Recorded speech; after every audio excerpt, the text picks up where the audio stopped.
asalaamaaleykum wa rahmatulahi taala wa barakaatuhu mbokki internet yi ñu leen nuyu baax yéen ziar mbokk réseaux sociaux yi seen mbokk Cheikh Mor Teben mu leen nuyu baax yéen ziar di sant baax ñi nga xam ne ñu ngi abonné boobu ñu ngi abonné foofu seen compte Cheikh Mor Teben di wax ne mbokk ñu gën a mën a abonné bu baax ndax macha allah li am solo ñu jàngale ci wàllum technologie téléphone portable rawatina application bi di WhatsApp ñu mën koo jàngat bu baax ba suñ mbokk yi mën koo moytu ci ñi ko ñàkk xam naa tey vidéo bi ñu fas yéene indi liñ koy jàngale rek ngir na mokkee dañuy laaj naka la ñuy mën a amee mise à jour bu bees bi ñi nga xam ne tey jii dañ leen envoyé les YouTube mooy vidéo nga xam ne tey faw ñu bës si lien bi dugg YouTube doo ko mën a seetaan léegi nag naka ngay def ba nga xam ne tey jii léegi du ko jar léegi bu la ko envoyé nag boo ko bësee doo dem YouTube sax di nga ko seetaan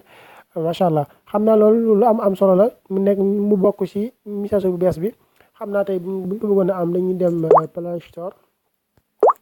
léegi buñ duggee biir WhatsApp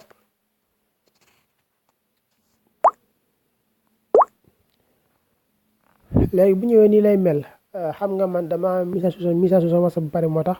léegi installé naa ko ba pare moo tax moom may laaj bu fekkee dama kaa bëgg a désinstallé ak ouvrir bi xam nga tey par exemple installé naa ba pare léegi def naa mise à jour ba pare léegi bu fekkoon ne defuma ko tey fi mu bind offrir bi foofu la lay bindal mise à jour fi mu bind offrir bi fi wert fii li mu la fi bindee mooy mise à jour léegi nga bës ko léegi soo ko bësee du la laaj dara soo ko bësee nga passante tuuti mu téléchargé wu ba àgg léegi bu àggee daf lay bindal offrir léegi lii lay bindal léegi par exemple tey buñ duggoon offrir bi xam ne si nii dañuy yóbbu directement si WhatsApp bi léegi kon dañuy dugg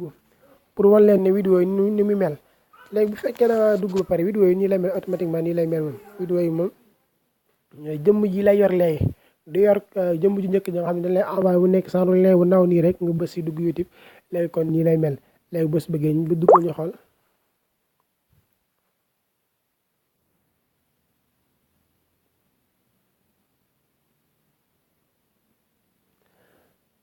léegi day mel ne dafa nekk version image rek comme nii lay mel boo defee asalaamaaleykum wa rahmatulahi taala wa barakaatuhu mbokki internet yi mbokki réseaux sociaux yi nga di nuyu bu baax seen mbokk Cheikh Mor Teben mu dellu si waat ànd ak yéen ci beneen vidéo di wax ne ñu ngi sant bu baax ak jaajëfal mbokk yi nga xam ne ñu ngi seetaan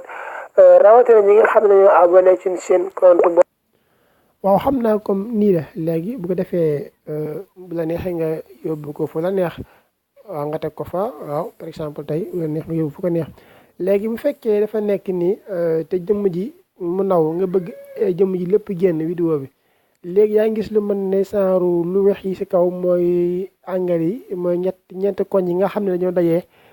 ñeent koñ yooyu ngay bës léegi boo ko bësee daf lay indil jëmm ji carrément bu fekkee da nga kaa bëgg a delloo tamit boo demee fa nga ko bësee woon da nga ma fekkaat yeneen ñeent yoo xam ne dafa mën lu ko dummóoyu nga bësaat ko mu ñëwaat léegi par exemple boo ko bësee nii nga seetaan